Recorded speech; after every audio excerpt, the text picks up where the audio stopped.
Good morning po. Magandang umaga at maganda na ang araw ngayon.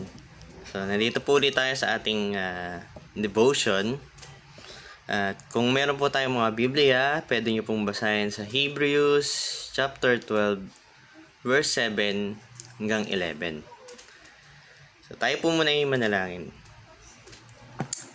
Purihin ka, Panginoon, sa umagang ito. Salamat po muli. Sa pagkakataong ito, Panginoon, kami ay magbubulay-bulay at mag-aaral na may kasing oras sa inyong mga salita, Panginoon. Samahan niyo po kami, Panginoon, at gabayan. Ganun din po, Lord, sa lahat ng mga makikinig.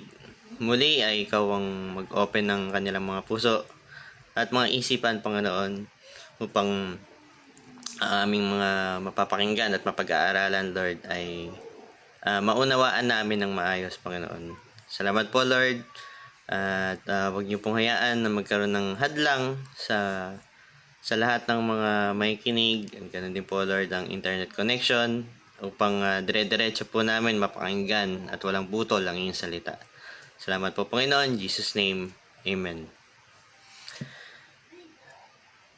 God always answers prayer. Yan. Medyo hawig dun sa tinapik ni Brother JR no Sunday na the power of prayer. So, kung babasahin po natin sa Hebrews 12, 7, 11, kung manapati niyo po na basahin ko, umpisahan ko na po. Tiisin niyo ang lahat ng hirap tulad sa pagtutuwid ng isang ama, dahil ito'y nagpapakilalang kayo'y tinanggap ng Diyos bilang tunay niyang mga anak. Sinong anak ang hindi dinidisiplina ng kanyang ama? Kung ang pagdidisiplina na ginagawa sa lahat ng anak ay hindi gagawin sa inyo, hindi kayo tunay na mga anak, kundi kayo'y mga anak sa labas. Hindi ba't dinidisiplina tayo ng ating mga magulang? At dahil dyan ay ginagalang natin sila. Hindi ba't upang tayo mabuhay, mas nararapat na tayo'y pasakop sa Diyos sa ating Ama sa Espiritu. Sa loob ng maikling panahon, dinidisiplina tayo ng ating mga magulang para sa ating ikabubuti. Gayon din naman, itinutuwid tayo ng Diyos sa ikabubuti natin upang tayo maging banal tulad niya. Last verse, habang tayo'y itinutuwid, hindi tayo natutuwa, kundi naghihinagpis. Ngunit pagkatapos niyon, mararanasan natin ang kapayapaang bunga ng pagsasanay sa matuwid na pamumuhay. So, ganun pala tayo disiplinahin ng ating Ama. Parang tunay na tatay natin na pampisikal. So, pag sinabi ng tatay natin na no,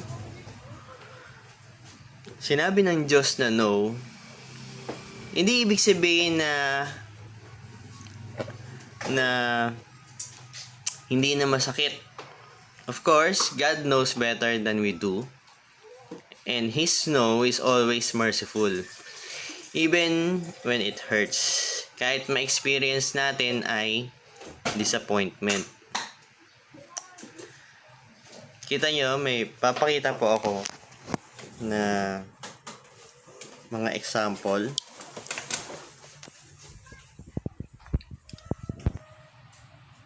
When the idea is not right, God says no. So, nagno-no din siya pag ang idea is not the best. No, when the idea is absolutely wrong. No, when though it may help you, it could create problems for someone else. When the time is not right, God says slow. Sandali lang, sabi ng Diyos. Hindi naman maganda kung sa isang snap lang ay sasagutin niya na lahat ng ating mga prayer. Kasi magiging tayo na ang master at siya na ang servant. Di ba? So, pag sinabi niyang wait lang, wait lang, maghintay ka lang. Remember, God's delays are not God's denials. God's timing is perfect. Patience is what we need in prayer. Merong mga time na sobrang tagal ng pinagpe-pray natin pero parang wala pa ring sagot. Ibig sabihin, wait lang. Baka hindi pa time.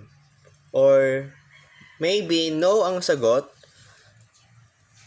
Pwede kang humanap ng ibang idea na ipagpe-pray mo.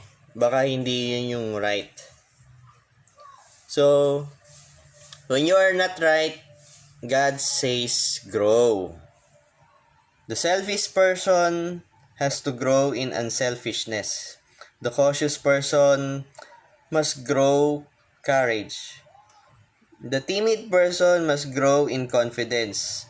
The dominating person must grow in sensitivity. The critical person must grow in tolerance. The negative person must grow in positive attitudes. The pleasure-seeking person must grow in compassion for suffering people. So, baka kapatid, ang tagal mo ng Christian, para ka pa ring baby. So, sabi ni God, mag-grow ka naman. And when everything is all right, pag tama ng lahat in His perfect time, sasabihin ni God, go. Then miracles happen. Hopeless alcoholic is set free. A drug addict finds release. A doubter becomes as a child in his belief. Diseased tissue respond to treatment and healing begins. The door to your dream suddenly swings open and there stands God saying, go. So, lahat ng prayer ay sinasagot ni God.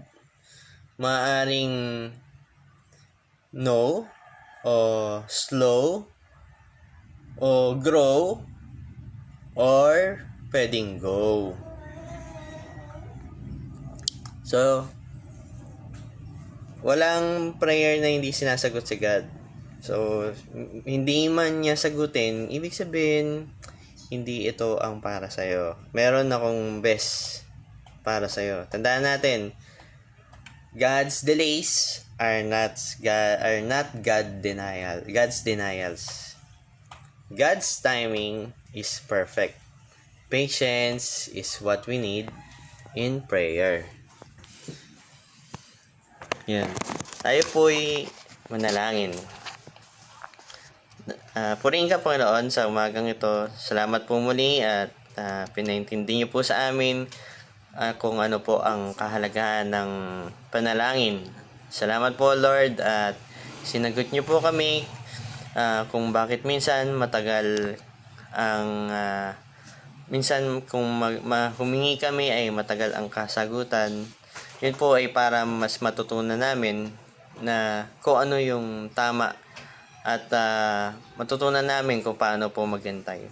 Salamat po, Lord, at muli ikaw ang mag-ingat sa buong araw namin at sa lahat po ng oras sa mga suliranin at gagawin namin sa buong araw na ito. Thank you, Lord, in Jesus' name. Amen. Good morning po. Stay safe.